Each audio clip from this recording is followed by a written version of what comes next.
هنعمل النهاردة ورقة ريش بالخضار حلوة حلاوة انتوا مش متخيلينها. الريش دايبة والخضار طعمه حلو جدا ومناسبة جدا جدا لو انتي عندك اي عزومة. اول حاجة هنجيب الريش بتاعتنا ونحطها في حاجة واسعة بس عشان تتبل براحتها. وعموما الريش او اللحوم مش بتاخد توابل كتير، يعني هي التوابل بتاعتها بتبقى بسيطة وده بيبقى الميزة فيها. اول حاجة هنتبلها بملح وفلفل اسود، وانا بتبل من كل جنب وبقلبها على الجنب التاني. وبرضو بعيد الموضوع تاني، بحط رشة من الفلفل الاسود وعليهم رشة من الملح، وبندعك اللحمة كويس، نتأكد بس ان الملح والفلفل على كل جزء فيها. وبعد كده بنعصر عليها حوالي ليمونة او ليمونة ونص، ده بيفرق قوي في عموما طعم الريش وطعم اللحوم. وبعد كده عندنا رشة بسيطة من الخل، حوالي معلقة ونص كبار. وعندنا شوية دبس رمان، رشة كده حلوة من دبس الرمان بيديها طعم حلو قوي. واخر حاجة عندنا هنرش عليها رشة بسيطة قوي من جوز الطيب، ودي حاجة يعني حسب الاختيار، حابين تحطوها او لا دي حاجة براحتكم. واخر حاجة نزلت عليها بعصير مية بصل ومية طماطم، وبنسيبها تتبل، يفضل طبعا لو ليلة كاملة. بعد كده بنجيب الخضار بتاعنا. الوصفة دي بتقبل اي نوع خضار انتوا حابينه هاتوه وحطوه مع اللحمة. انا عندي هنا جبت البطاطس وقسمت الواحدة فيهم على 4، لان احنا بنحتاج نقطع الخضار بتاعنا تقطيعات كبيرة شوية علشان بس ما يتهراش معانا في الفرن. وبعد كده جبت عندي فلفل رومي احمر وفلفل اخضر وجزر، اي نوع خضار حابينه حطوه.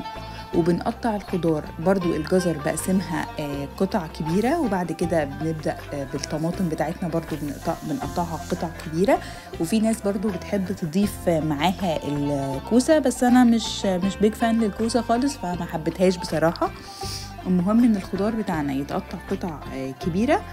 وفي ناس بتكتفي انها تقطع معاها بطاطس بس طبعا كل ما شكلتي في الخضار كل ما كان الطعم بتاعنا احلى بكتير. وبعد ما بنقطع الخضار بتاعنا هنجيب اخر حاجة عندنا، هنحتاج البصل. دي بتحب البصل الابيض او البصل الاحمر، اي نوع بتفضلوه. انا عملت ميكس ما بين نوعين البصل الابيض والبصل الاحمر، قطعتهم شرايح صغيرة. البصل الابيض دايما بيدي طعم حاجه مسكره، يعني انا بحب افضله في الوصفات، بس ضفت الاحمر معاه. ومهم جدا الخطوه دي انك تتبلي البصل بتاعك بملح وفلفل بعيدا عن الخضار، وتفركيه كويس علشان البصل بس ينزل كل الطعم اللي فيه. واخر حاجه بمعلقه كبيره من السمنه هنبدا نشوح اللحمه بتاعتنا قبل ما ندخلها الفرن. ده بيقلل وقت سواها، وفي نفس الوقت الصدمة دي بتدي للحمة طعم وشكل حلو قوي. هنشوح اللحمة بتاعتنا كويس على كل جنب. وبرضو الخضار بتاعنا يفضل نديله تشويحة قبل ما ندخله الفرن. في معلقة سمنة كبيرة هننزل الخضار بتاعنا، هننزل الأول الفلفل والطماطم وبعد كده ننزل بالبطاطس، وآخر حاجة خالص هننزل بالبصل بتاعنا وعليهم فصين صغيرين من الثوم ومعلقتين صلصة متدوبين في معلقتين من المية. ونديله كده تقليبة لحد ما نحس ان الخضار بتاعنا بدأ ياخد لون وبدأ يدبل كده شوية. انا قبلها كنت مجهزة الفرن وسايباه يسخن على ما الخضار يتشوح. واخر حاجة هنجيب بقى ورقة الزبدة بتاعتنا وهنحطها فوق ورق الحراري، وهنحط اللحمة بتاعتنا. شايفين هي تقريبا خدت اللون اللي انا محتاجاه قبل ما ادخلها الفرن. وهننزل بالخضار بتاعنا فوق اللحمة، وبعد كده هننزل عليهم بمعلقتين من الزيت او شوية زيت صغيرين، وبنقفل الورقة كويس جدا جدا عشان نمنع اي بخار يطلع منها. وبعد كده انا حطيتهم في صينية عشان ده احسن ليا، بس عشان اقدر امسكهم كويس. وبقلب الورقة، بخلي اللحمة فوق والخضار تحت علشان الخضار ياخد من طعم اللحمة.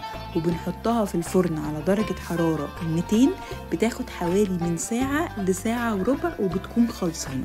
وده بيكون شكلها بعد ما خلصت، طعم وريحة حلوين جدا، وفي نفس الوقت هي شكلها حلو قوي قوي زي ما قلت لكم.